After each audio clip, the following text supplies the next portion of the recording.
Okay, welcome. So just a quick tutorial on the space stuff.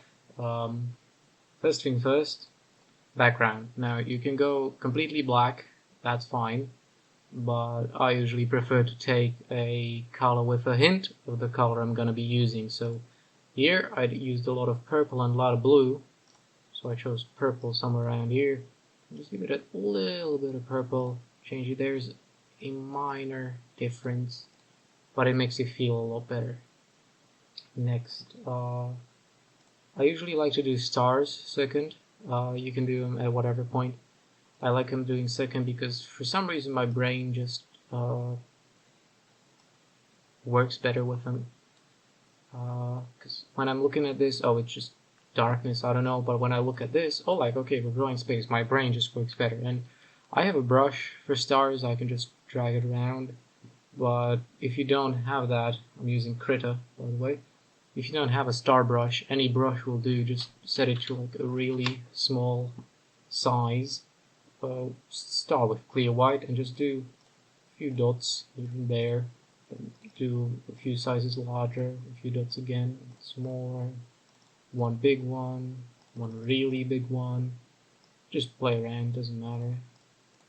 And now when you got a little patch of stars, you duplicate, turn it around, put it somewhere else, merge the two layers, duplicate, turn it around, put it somewhere, merge, and you just repeat this process until you have enough stars and are happy with the amount of stars you have. So let's say this is enough, right? This is like a low population star field with a bit less stars, whatever. Second, I'll actually show that off, not here, okay, because I don't have my layers here, god damn it. Either way, excuse me, I'm a little bit drunk, but it doesn't matter. Okay, second thing, color. Okay, you choose what color you want. Let's start with like pinkish, and just go all over it, right?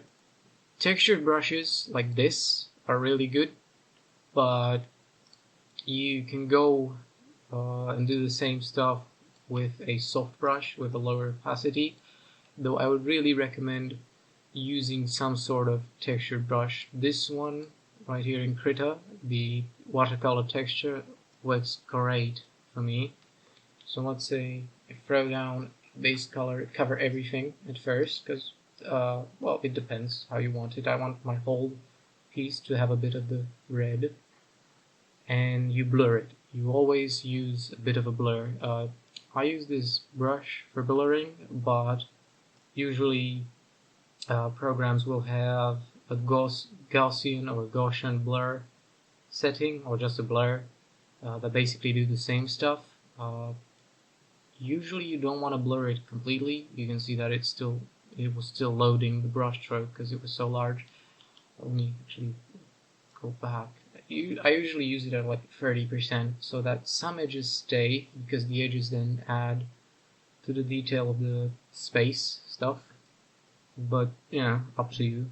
When you have the first layer, the second layer, I go overboard, just 100%, just get all the color in here, just get all the lightness. This will be a part of all the light in the picture, like here. This will be the bright spots right here. So this will be part of all this bright stuff, not this background darker stuff, but the bright stuff. It's not all we're gonna use, but it's the base first for it. Brush it, not brush it, blur it again a little. It's too much, like that. Just a little. Leave some detail in, leave some detail out. Have a nice balance. So that's pretty good.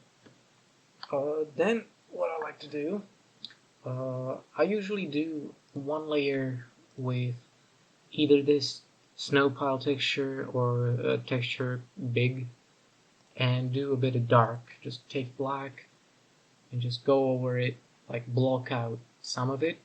But recently I've been doing another thing, which is instead of that, I take a soft brush with the color I want to use. Let's say I want to use some orange now to mix it with, and I put it in a bit. I put the color in there so that we're mixing it a bit. So I want to go a bit into yellow here, just a little, not too much, like that. And now over all of this I start putting the complete black to block out the color. I'm gonna block out everything at first just to make it easier. Block out everything, all of it. Now you begin a game of where do I want my shapes. Here my goal was getting a tiger face. I had a tiger photo under this which I used as reference. I don't have that here because I only opened it as a PNG, not the actual file, but whatever. But here I'm just winging it. What you do here is you take the same texture, if you have it. I really recommend just getting textures. It makes everything a lot easier. And you just switch it to erase. In Krita you can do it by this, or just switch here to erase. You have that in basically every program. Right, and then you do the same thing, but you erase little bits here and there, just creating these pockets. Let's say like this. Then I take it to 50 opacity and stop erasing, and again cover it up a little. Going all around, just playing around, There's no real rules to how you do it. Okay, let's say I want it like this, okay. You can detail this as much as you want. Next thing I like to do is I'm going to create a subgroup. This is basically a layer mask.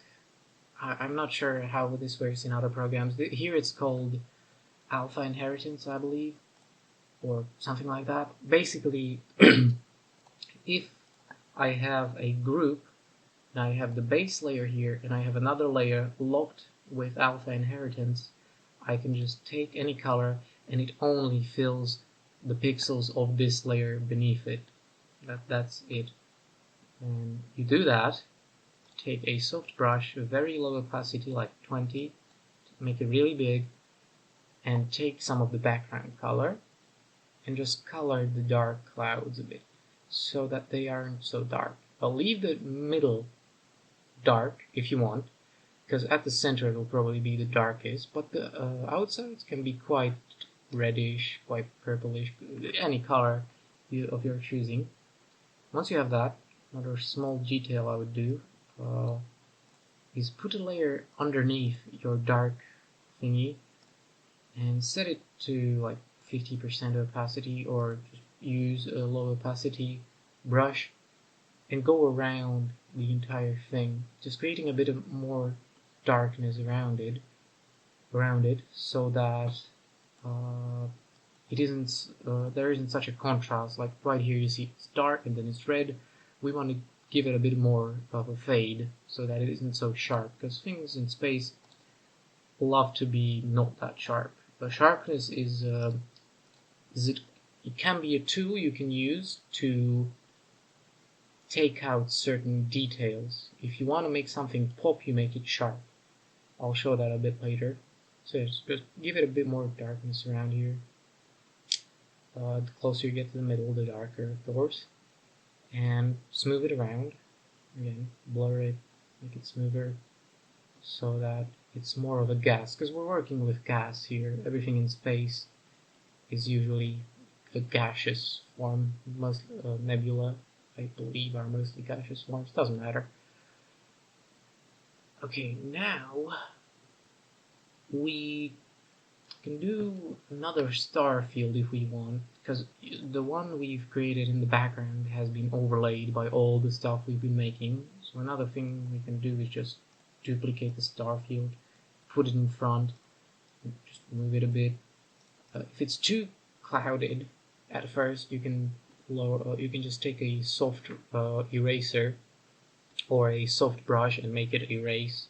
It's the same thing, and just erase some stars so they don't pop out as much. I'm gonna delete this one actually, because I like to look at a clear picture at first and then finish with the stars to make it look really awesome. Right, so we got this. What will I do next?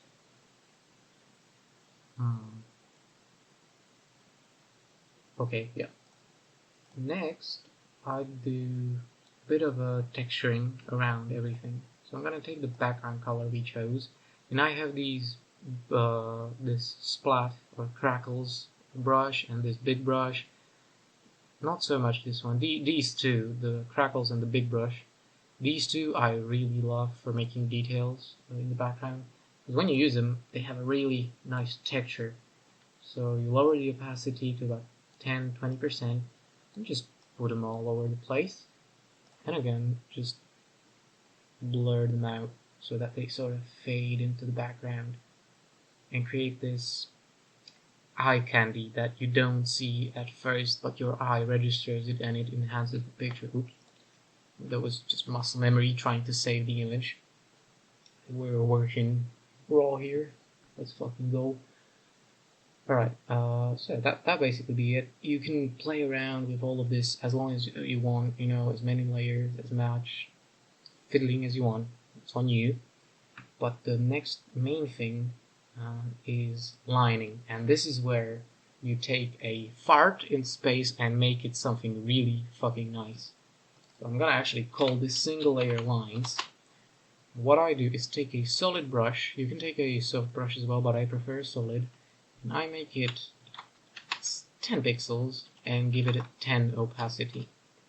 Now what I do is zoom in on the pockets of color in the nebula, take the color that's there and give it more saturation and more brightness. So going away from the dark, we want to be really bright because we'll give the nebula highlights right now. I call it lines, but it's basically highlights.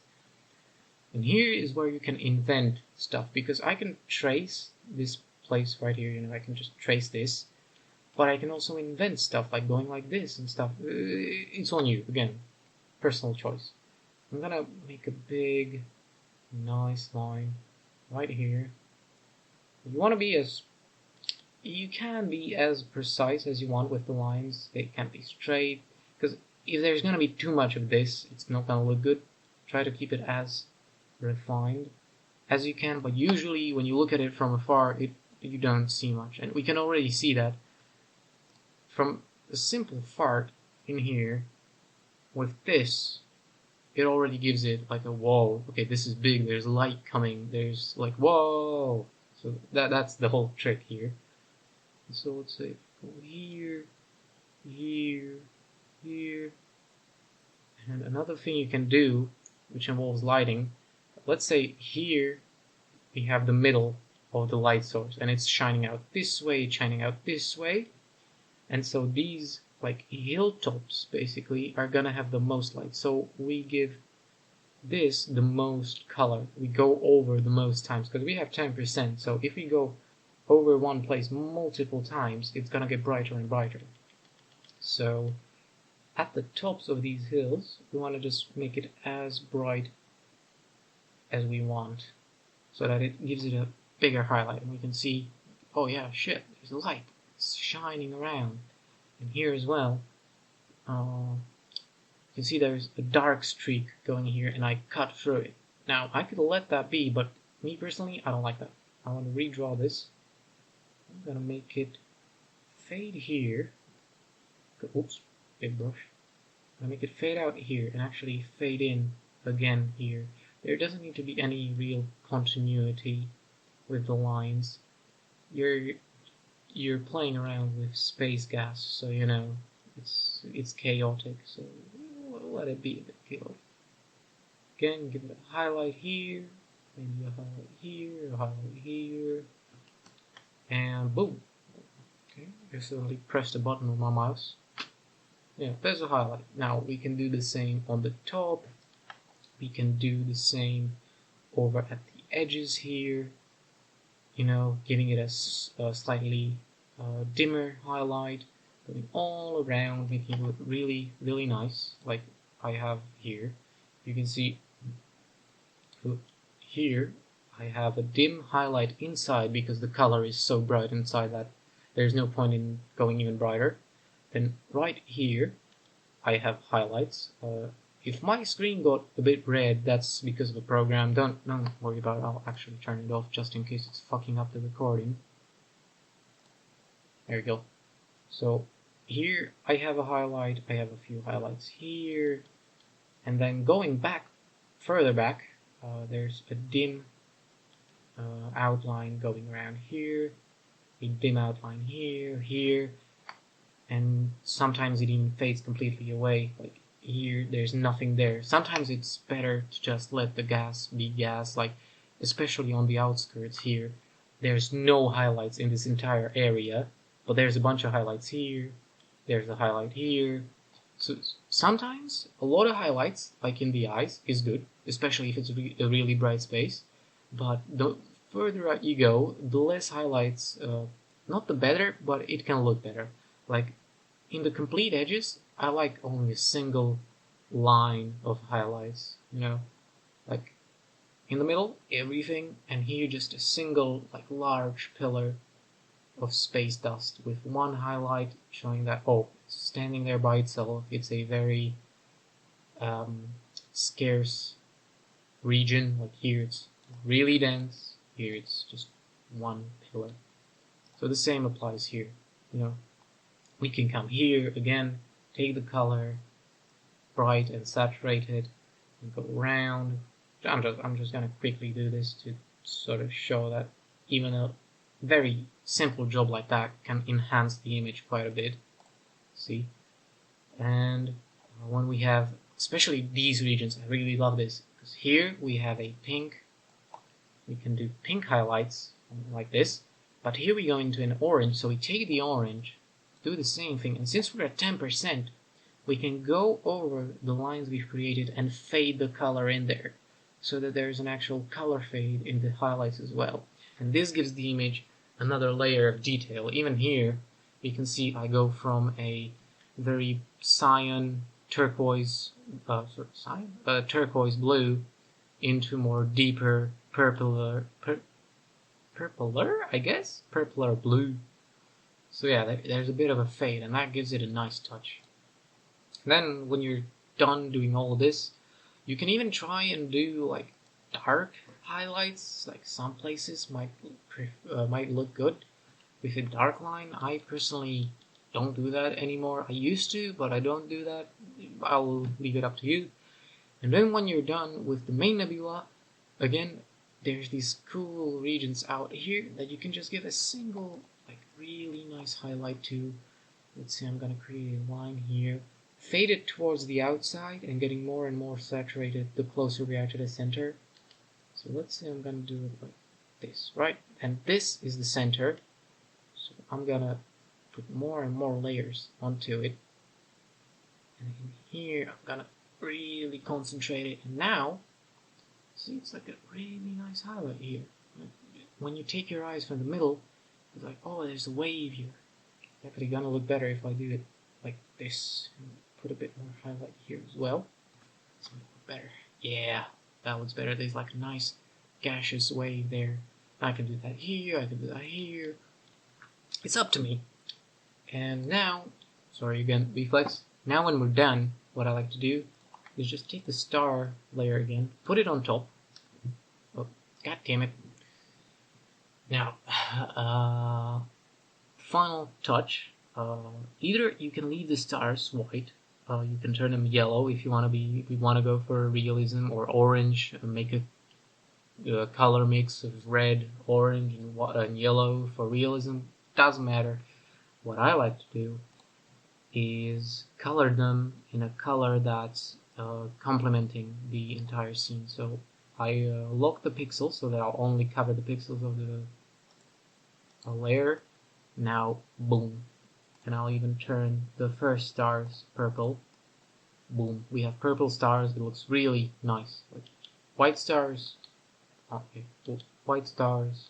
Purple stars. Just looks a lot better. So now, last step. You take the color of the stars. You make it a bit brighter. And you take a small brush. And you can also make it like 20% opacity, and you pick out a few stars, like 10, 20, depending on how much you want to go, how many stars you want detailed. I prefer a lower number because they pop out a lot more then. What you do is you give the star a flare. You can do that on a separate layer just to be safe and not fuck up the stars. Basically what you do, make a layer under the star so that you don't have a white center. Or you can have a white center, might look good. And you just make a cross. Doesn't have to be perfect, just make a cross. Give some width to the cross. Make it really bright. Actually, I'm gonna go like 70%. Yeah, that's better. Doesn't have to be perfect again. Then just blur it a bit. Oh, too big. Too small. That's good. Just blur it a little. And voila! When we zoom out, there's now a really shining star here. Another small detail you can do is just take a very soft brush and give it, oops, too much, like that. Just a bit of a shine so that it pops out even more in the image. And you can do this as much as you want. Like here, you can see one. And take a nice red color. Here's one. Here's one. Here, I think I made a cluster of them somewhere around here. I'm not sure, but here's one. Here's one. Yeah, here's the cluster. Let me zoom in. 1, 2, 3, 4, right next to each other. 5. And they're scarce, really scarce, so that they pop out. But maybe having many of these will be a lot better. To save yourself some time, you can do this portion of a star field at like 1 or 2 highlighted stars and just copy that like we did in the beginning and create a star field from that. It's up to you. Let me clean this up, even though I won't save it, doesn't matter. When you have your stars, when you have everything, you can just play around, try some soft brushing. Let's take a bit of orange, really low opacity, just give a slightly brighter edge here. Play with color. Now, here, in space, you're really playing a lot with color. Color theory will come in handy. Contrast will be very useful and stuff. And voila, you got yourself a nice nebula with stars. My other tutorial doesn't show as saturated of a nebula, but it's also like something to fill up space with. So if you want to check that out as well. Alright, thank you for listening. Goodbye.